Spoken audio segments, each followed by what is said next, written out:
Hello, everyone, and welcome to Jazz Therapy. This is Song Therapy, and this is your edition for Monday, September 18th, 2023. I am Jessie, and on Song Therapy, we take one song and we talk about the artist and we talk about how it makes us feel. I invite you to go along with me, and then I talk about what category of emotional listening it goes into according to the 7 categories of emotional listening that I came up with. I am super excited because this week at Jazz Therapy, it is John Coltrane week. Now, it is John Coltrane's birthday this coming Saturday, the September 23rd.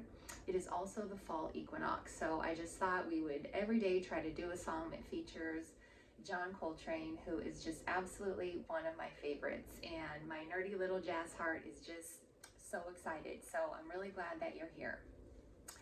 All right, so I thought I would just talk a little bit about John Coltrane's biography. I don't know a ton about it. However, I just wanted to kind of put a little bit of context about him before we kind of get into this week, and I'll probably talk a little bit about him every day. Every time I do this, I learn more and I get to share it with you guys. So let's just get to that, and then we will get to our song of the day. All right, so John Coltrane was born in 1926 in North Carolina. And it is worth mentioning that he had grandfathers on both his maternal and paternal side who were ministers. And I mention this because spirituality does come to play a really big part in his life. And really, this was in his lineage to have a deep reverence, I think, of the divine in him from a very young age. And that was really transmuted into his music as his career went on, as you will see. He did suffer a pretty major trauma when he was 12 years old. His father and grandparents and aunts all died within a couple months of each other.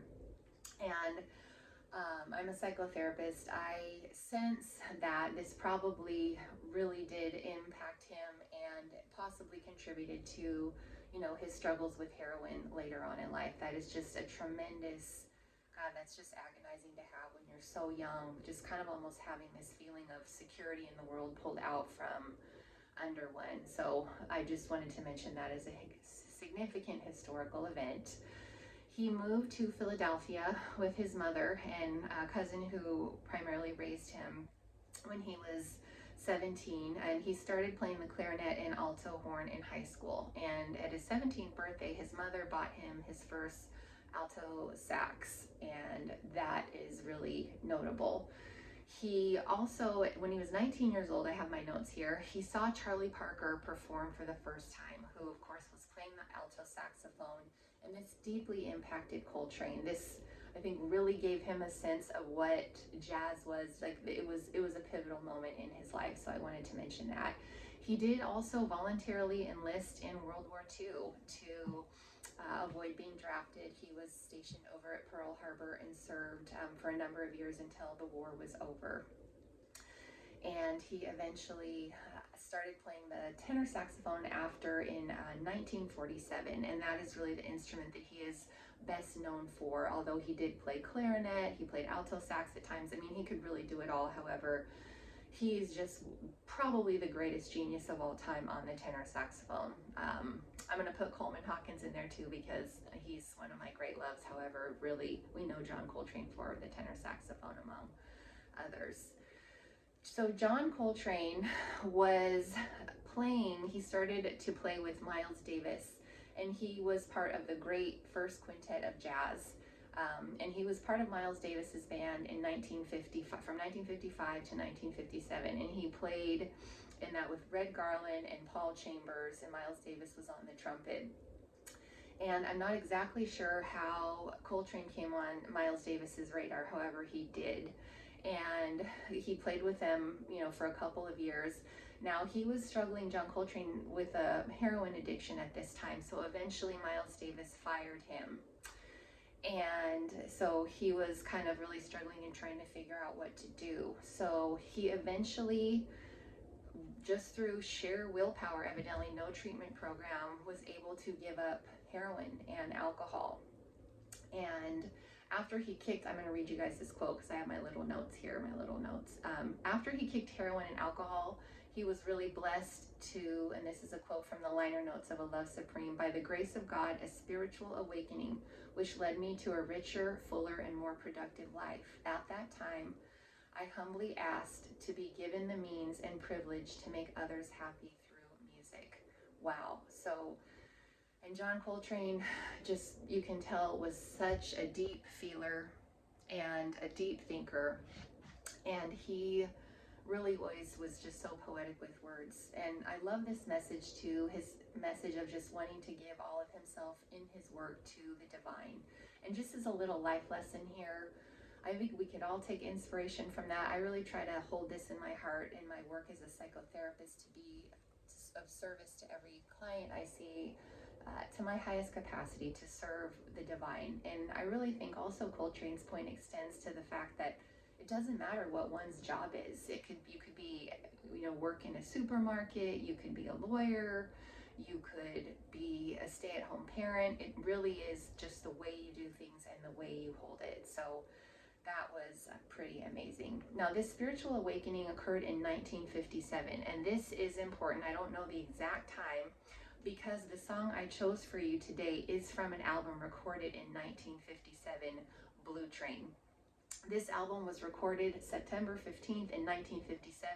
It was also just 8 days before his birthday. So I wonder if it was a spiritual awakening and just being excited about his birthday and being able to just get back and create that really contributed to making this album phenomenal.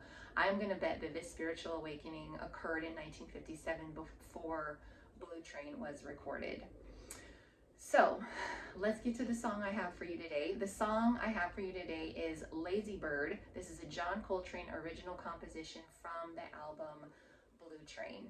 Now, I wanted to choose this song because it is Monday, and Monday is a day when we're kind of transitioning out of the weekend back into the week. And sometimes, it takes some time to get our energy going. And I love the title of this song, Lazy Bird. It's a bit tongue-in-cheek because this song is so full of energy. John Coltrane just comes out with the horn and this song takes off, and the energy is so vibrant and so alive. And there's just this feeling of kind of like being inspired to kind of get up and go.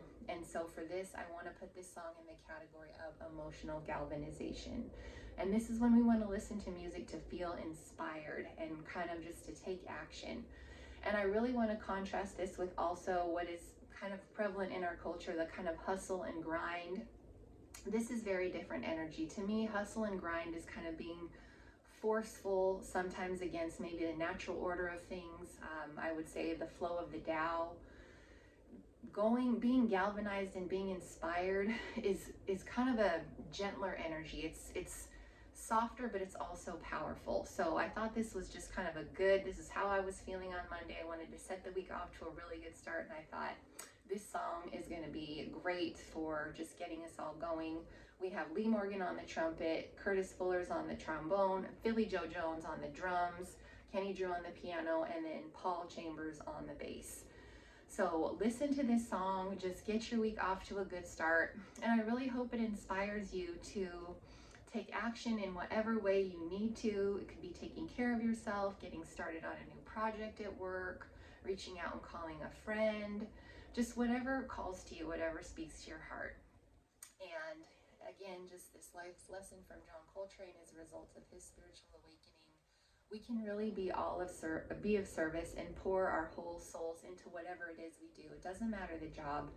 Just again, another little jazz reference. Tain't what you do, is the way that you do it. So thank you guys so much for being here with me. I'm really excited that this is John Coltrane week on Jazz Therapy. Check back in tomorrow for our Tuesday edition of Song Therapy. May Jazz Therapy soothe your soul.